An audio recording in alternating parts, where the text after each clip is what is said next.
Hello, this is Dave Siegel. Welcome to Legal Action. It's summertime, school is out, for sale signs are up. That's right, we're talking real estate. It's that time again to buy and sell real estate, and the market is ripe once again. Joining me today is Jesse Barrientes. Good evening. How you doing, You Dave? are an attorney in the area, Chicagoland area, is that correct? Yes, we do Cook, Kane, DuPage, several counties. And you know quite a bit about real estate, that's why you're here. Well, we've done a lot of real estate. It's been a staple in our practice, a part of the general practice, you bet. Well, so much is going on right now in real estate this time of the year. Everywhere you look around, there's for sale signs, by owner, realtor, internet. Is this the time? That's correct. Yeah, generally the spring and summertime are the time where a lot of the sales kind of open up. You also have a good time because now the children aren't in school, and so you don't have to worry about displacing them, and it's something that you can get done within a couple of months, really. But there's also a window before the children go back to school, and a lot of people want to buy and sell the property during that time. So doesn't that put on a little additional pressure to either find the right home or to find the right buyer for your home? Yeah, if you can do it within that in the summertime, it's really a great time. The truth is that people buy and sell houses all year round, really, but really where you see the concentration is in the summer months. Okay.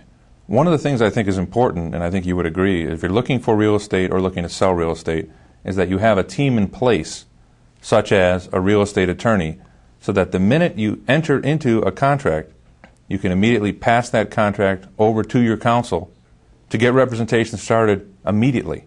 What's the advantage of that? That's exactly right. You have, and we'll talk about those in a moment, but some time periods that are generally 5 business days, and you want to be able to make sure that your attorney has the documents after it's been accepted. You want them to have it right away. And you're talking about a team, and that's important. It's not just the attorney. It's also your banker or broker, the loan officer that's going to be involved in the transaction as well. It's a good idea oftentimes to get a pre-approval letter from your bank or from your lender, because that makes, when you go and make an offer, that makes the seller, that makes you a little more attractive to the seller because you've been pre-approved for a certain amount. Sure. Let's talk about the buying and the selling. I mean, this is a real estate deal, so we need a contract to effectuate this transfer. Is that correct? That's exactly right. And they have many contracts out there from the real estate board.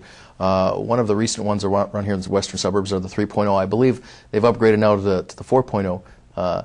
And it's a multi-page contract that covers just about every aspect of the transaction. Yeah. Let's run through a few of those bullet points. Obviously, the address of the property is the most important thing. Address, legal description, it gives a kind of lot size really, but a lot of times that's, you'll get a survey, which is, we'll talk about a little bit later too, included in that. Then you want to talk about things, for example, what's going to go along with that real estate. You're talking about fixtures and personal property? That's right, the personal property. Would this include utilities, draperies, anything that's affixed to the interior of the property or the exterior? Right, or that's not attached, like your washer and dryer and your refrigerator. Sometimes there are other things that may go with it.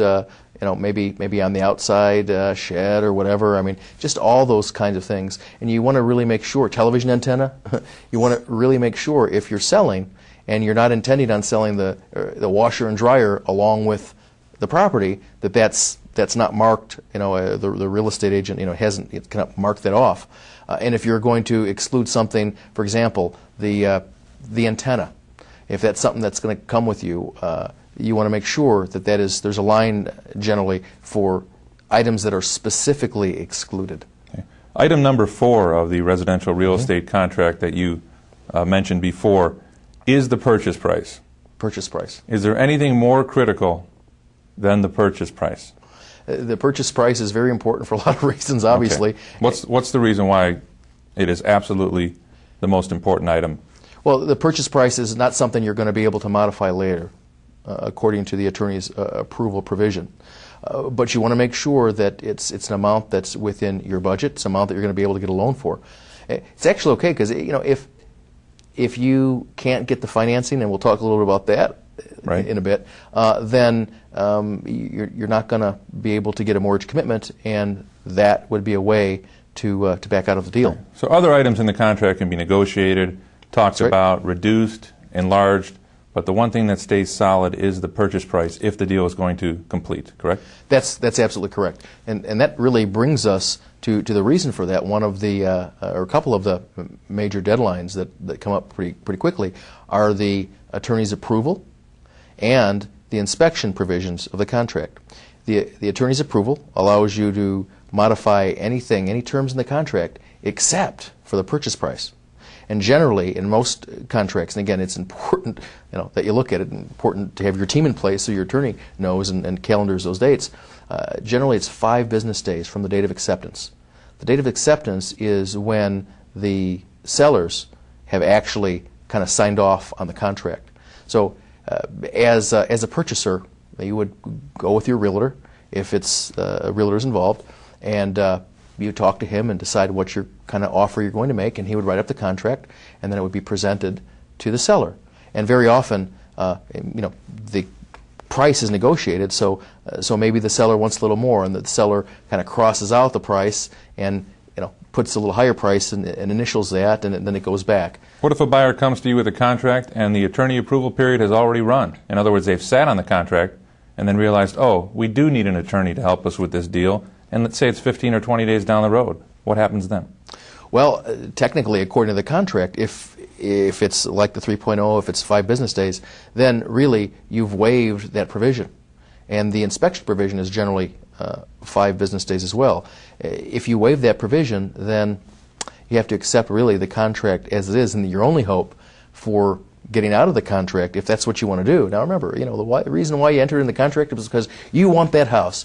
There are no 2 parcels of real estate that are exactly alike, and some people just want that house. But once you've gone beyond those time periods, you're really out of luck. The only thing that's going to save you is your ability to get a mortgage. If the property doesn't appraise at the amount that you're borrowing, or if your credit's wrong or bad, or there's some other issues of that nature, then you're not going to be able to get financing. So let me get this straight. If you're a seller, you enter into a contract with a prospective buyer, you agree on the price, the approval period for the attorneys has been long past, they never did an inspection, you think you have a deal, and lo and behold, they tell you they can't get a mortgage? Explain how this works. That's correct. There is also a mortgage contingency that is in the contract as well. And that generally is set at approximately 30 days or so to allow the purchaser to secure what they call an unconditional mortgage commitment, except as to matters of title and survey. And that means essentially no conditions with respect to the commitment. However, there's a time period, and if the purchaser doesn't serve notice on the seller by that time period that he didn't secure an unconditional written mortgage commitment, then the purchaser waives that provision. Okay. And then he's kind of on the deal, kind of stuck on the deal. This is why in the negotiation stage, before there's actually a contract, an agent or a realtor will advise that they're either pre-approved or this is a cash deal, and these buyers don't need to acquire a mortgage. They have cash money. They can buy it. That just eliminates the mortgage contingency completely. It really would. If it were a cash deal, you bet it would. And that would make you a more attractive purchaser than this other person, even if, say, your offer was a little bit lower than the other person, because they know that it's a cash deal. And you don't have to go through the contingency period. With respect to a pre-approval is just that. It's not really a mortgage commitment. It's just based upon the initial information that you've submitted to your financial institution. You're eligible for X amount of dollars. But at least it's a good faith indication. It is. That this person is capable of getting the financing to purchase your real estate, correct? It absolutely is. Let's kind of step back a little bit. We talked. Let's talk a little bit more about the attorney's approval and the inspection. Okay. Because those are important. Again, we've said that the attorney's approval allows you, within 5 business days, according to your contract, to modify any term except purchase price. The inspection provision, generally within 5 business days as well, allows you to have a professional inspector come out and look at the major components of your house. Now, if you're buying something, you want to make sure that the foundation on your house is not cracked, is not leaking, that the electrical system appears to be good, that there's, the roof is in good condition. You're making a major purchase, sure. and you want to get some kind of solace. Sometimes even you may want to do, when the contract provides for that, a termite inspection or pest inspection. Okay. A radon gas inspection? You might want to do that too. And what is the average cost of a home inspection? The average cost of a home inspection, that can run between $275 to $350 to $400. It just depends. And I've seen all kinds of different inspectors and received all different kinds of inspection reports from my clients, and some of them are really more detailed than others. You really want somebody who's going to go out there and is going to take the time and who's going to look at something. Okay. The last inspection that this particular inspector did lasted for a home, it was a 4-bedroom home, probably about 3.5 hours or so. He really was detailed. But another thing you want to understand too, in most of these inspection agreements, the inspector is only going to be limited to the amount of the inspection. So, and understand, they're kind of general inspectors, but to look at your heating system, that would require somebody else. But you just want to get a general idea that the major components are in good operating order. The inspection provision in the contract generally just allows you to make modification requests just based on those major components.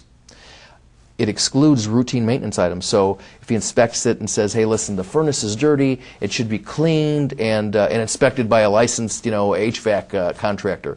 Okay, well, that's nice, but pursuant to the inspection provision, it's really not an allowable modification because that's a routine kind of maintenance item. However, we talked before that the attorney's approval provision allows you to modify any of the terms except for contract price. So at least in my practice, when I'm representing a purchaser, we make, well, first thing we do is make sure that we get that contract. We make sure that they have that inspection so that we can send out our modification request on time. So we do it pursuant to the attorney's approval provision and pursuant to the inspection provision, so that anything that's not, really kind of goes along with the inspection provision is taken care of by the attorney's approval provision as well. So basically we have 3 items that could end the deal. The attorney approval. That's right. If there's modifications that are requested that are not agreed upon, that can end the deal. That's correct. The inspection by the professional. If he or she uncovers something that cannot be either repaired or negotiated, that could kill the deal. And thirdly, a mortgage contingency. If everything else is working out perfect, but the buyer cannot secure financing, the deal's done, correct? That will, if they give the appropriate notice. If everything's done within the proper time period. Right. And they get their earnest money back, they get everything. That's right, they would get their earnest money back. It's really... And seller starts over again. Hangs the sign and starts over. That's true, and that could take another couple of months. There goes the summer. On down the road. So much for moving when the child was out of school. Yeah, but you do the best you can with what you have. Right. Let's talk about if everything goes well. We set a closing date. Right. Well, I want to just touch on, just really quickly, again, those modification requests. Sure. Because you have a contract, okay, between each other, between the buyer and the seller. Now, when the seller, or rather when the buyer, after inspection, say there's a crack in the foundation and he wants that repaired, or something else that's revealed by the inspection. When you request that the sellers either repair that or give you a credit, and you can do that, you can request that they repair it or give you credit, you're really making a counteroffer now on that contract. And that is what we're talking earlier about, making the contract in jeopardy of being terminated. Because now the seller can say, no, I don't want to do that, and since we don't agree pursuant to the inspection provision and the attorney's review provision, we're declaring the contract null and void and we'll return the earnest money. So every time that you make a modification request, you do take the chance that the contract or the deal can be terminated for that reason. Okay. So agreeing on the purchase price only started the contract. Any modification further has to be agreed upon by all the parties. Right. Otherwise, there's no deal. Right, because it's a counteroffer. And then if it's a counteroffer, there's there's really no deal. And again, just for the people out there, whenever we do our letters for modification requests and we do them, we ask that those repairs be conducted or be affected by a licensed, bonded, and insured contractor, whether or not it's an electrician or general contractor or anything like that. Okay. Well, let's assume everything goes well. We got a nice piece of property. Yep. Attorney's happy with the agreement. The client is happy with the agreement. They've secured the financing. They want to set a closing date. How solid is that date? Does it have to happen on that closing date that they set in the original contract? I mean, it's in the contract, and so if you've agreed on a specific date, then that's the date that you're going to be closing. However, common courtesies are extended. There may be a difficulty, even though you do have the financing, the purchaser has financing, the lender might not be able to get the package together in time to close on that particular date. Now, it does happen. It shouldn't, okay, but it does. And generally, the seller doesn't want to go through all the things that we're talking about before, right, and not extending that and not agreeing to kind of to close at a later. So it could be moved by agreement? It can be moved by agreement, but another important thing to remember too is a lot of these deals involve sells and buys. So I'm selling my house to you, but I'm also purchasing a house from somebody else.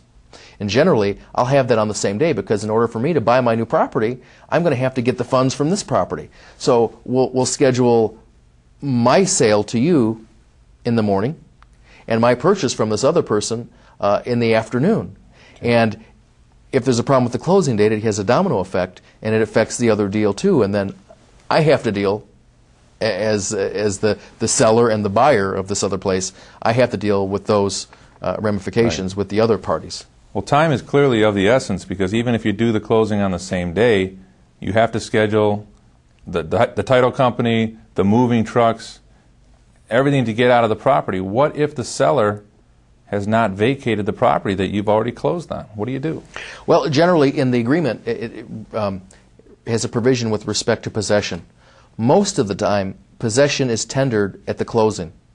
That means that, hey, after you sign those documents and the checks are cut and everything else, then you get the keys, the garage door opener, all that stuff, and everybody's happy. And everybody's happy. Now, sometimes, and you'll know whether or not the person has moved out because you'll get an opportunity to do a final walkthrough with your realtor to make sure that no walls were damaged or the washer and dryer is still there or the same refrigerator that was there when you agreed to everything is still there. You get an opportunity to kind of look through that. So that'll give you a tip. Sometimes, however, the seller needs to remain because he hasn't scheduled his closing kind of back-to-back like that. And make no mistake, to be able to do it back-to-back takes a lot of fine, intricate detail. It takes a concerted effort on many different variables, many different parts to be able to get that together. So sometimes what will happen is that person will want to stay after they sell it for a week or a month or whatever the case may be, and that's called a post-possession. And the real estate contracts generally have a way of dealing with that, and you'll enter, and if they don't, I know that the 3.0 contract does, but there could be a separate agreement, post-possession escrow agreement, that you enter into that would essentially take about 1% of the proceeds of the sale. And that would be held in escrow by the title company or by the purchaser's attorney or by the seller's attorney. And it's subject to an agreement that lists all of the conditions and requirements. For example, it's going to be for 30 days. But if you're not out in 30 days, then the amount of the daily rental is going to go up tremendously. So basically the seller is paying rent to the new owner. That's right. At an agreed upon rate from the contract. That's right. And also the reason why 1% goes up, it's not just to secure the amount of the rent, but also it's to secure any monies for damages that might occur when the seller moves out, because now the seller doesn't own it anymore because he sold it. So if he is moving a bed or something and scrapes the wall or crashes through the wall, that's going to have to be repaired, and that's going to have to come from the reserve that's taken care of by the escrow. Let's talk about another part of the contract that we kind of overlooked, and that's the residential real estate disclosure statement, whereby the sellers, the people who have lived in the property, disclose in writing, under oath, whatever, that there are no material defects to several different items in the house, from foundation to sewer to electrical. Is that correct? That's correct. To roof, to flooding, to the well and septic system. Yeah. Now, sometimes these forms just get waved in front of a seller's face by a broker, and there's not a whole lot of thought put into it. But we both know, because we've been involved in litigation on this issue, that's right, that a seller has to be very, very careful filling out that form, that they're telling 100% truthful statements. That's For example, a cracked foundation, a leak, faulty wiring. If they know about this, what can happen? Well, if I'm aware of those conditions and I don't disclose that on the disclosure form, then that could be ramifications for me later on down the line, because after I sell the property and the purchasers, now the new owners, take possession, the rainfall comes and now they have water in their basement. And if I knew about it and didn't disclose it, now they can sue me and collect their actual damages and potentially attorney's fees. Okay, so it's always best to disclose any defect and either negotiate it in the purchase price or remedy the problem before you sell it, correct? That's correct, too. There is, to the Property Disclosure Act, there is kind of a defense, and that is if the person who made the statement, if the seller reasonably believes that they've corrected the problem, that they don't have to disclose it.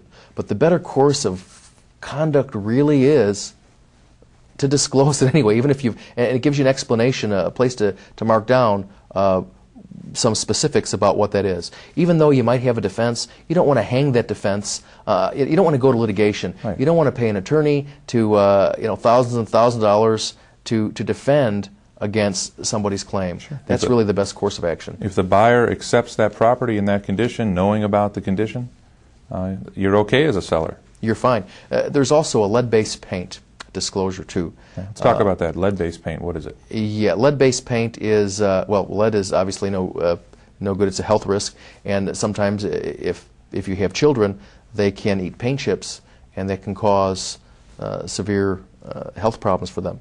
And so they ingest it without exactly, because they're kids. They don't know. They put things in their mouth. And so I believe it's anything built actually after '78 doesn't have lead paint, but anything before that can. And essentially, what the disclosure does is it allows, again, it's disclosure. The seller's saying, I'm either aware of lead paint or I'm not aware of it. I don't know.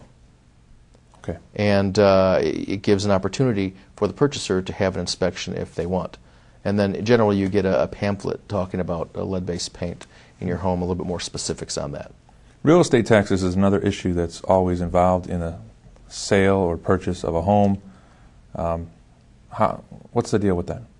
Well, and there is a, in the contract, it's, in the 3.0 contract, it's number 9, it's prorations. Tax prorations. Tax prorations. And essentially what happens is that we all pay real estate taxes in arrears. That means, just like when we pay, our income taxes, okay? Sometimes you send an estimate and you're paying it for the year before. Right. For real estate taxes, it's the same. You're paying in arrears. So this year I'm paying for last year's. And so when you sell the home, you really owe the taxes for this period of time, and the purchaser isn't going to get stuck with that. So what happens is that the purchaser receives a credit for what's going to become due. Okay. So the bill that they haven't received yet, they're getting a credit for. Right. And sometimes, and because it's paid in arrears and you don't know exactly what it's going to be, it's based upon the last ascertainable tax bill. Now, if the tax bill is paid, then that's fine. It's that actual, but there's going to be a prorated amount through and including the day of closing. And it's either prorated, it could be prorated at 100%, it could be prorated at 105 or 110. And the reason why it's prorated at a higher amount is so that in case taxes go up. If taxes go up, then that extra 5%. Wait. If they go up? Well, when they go up. Have you ever known them to go down? Well, I haven't really known them to go down, but sometimes they stay the same. Okay.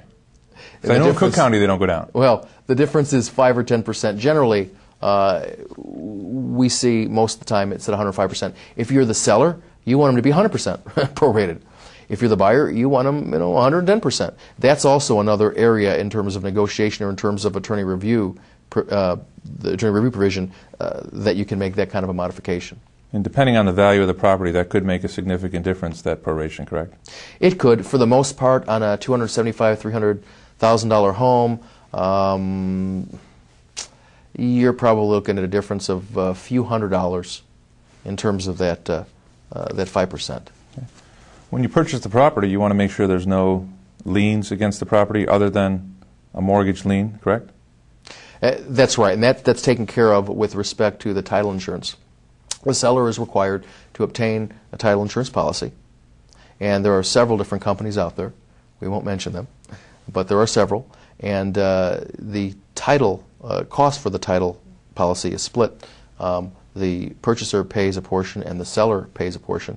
There are various what they call endorsements. Essentially, what that's what they're guaranteeing is the chain of title in terms of who owns it, and they search the records to see the transactions in the past. Sometimes lenders require a 24-month chain of title, so you go back 2 years to see where the property has passed. And that's to guarantee that, hey, listen, if anybody comes and makes a claim against the property that you purchased, the title insurance is going to be there to defend and protect against that. Okay. Who prepares the documents for the closing? Is it done by the attorney? Is it done by the title company? Well, for the seller, the seller's attorney has documents to prepare. They have to order the title, they have to prepare the bill of sale, they have to prepare affidavit of title and an ALTA statement. Essentially, ALTA statement is saying that the seller has the interest that he's conveying, and that for the past 4 or 6 months he has not encumbered the property, has not had any services that anybody can lien the property. Like a judgment lien that they might owe money, and then they got sued, and there's a judgment recorded against their property. That's exactly right. And then also the seller's attorney has to prepare the tax documents. There are county taxes, there are state taxes, and sometimes municipal taxes for the municipality. Sometimes for the local municipality, it's a seller's charge, and sometimes it's a buyer's charge. So, and generally it can go from anywhere from $1 or $1.75 per thousand in terms of purchase price. What's an average attorney fee for a closing if you are selling a property? Attorney's fees range. There's a huge range. It can be anywhere from $250 to $550, just depending. And some people do more volume. They just do real estate, and so they're in a better position to be able to offer a lower fee. But what you really want is somebody that you're going to be comfortable with. Okay, somebody who's done real estate in the past, right, and someone that you have a good relationship with, someone who's going to pay attention to these deadlines. Yeah, definitely hire someone who does real estate, not somebody who does other areas of the law and an occasional closing, because you're gonna run into problems typically. You want somebody who does that on a regular basis. That's right. Well, thanks, Jesse, for joining us. You're welcome. Very informative. We learned a lot about real estate. Now is the time. Buy, sell, get it done. Thanks for joining us. See you next time. Bye-bye.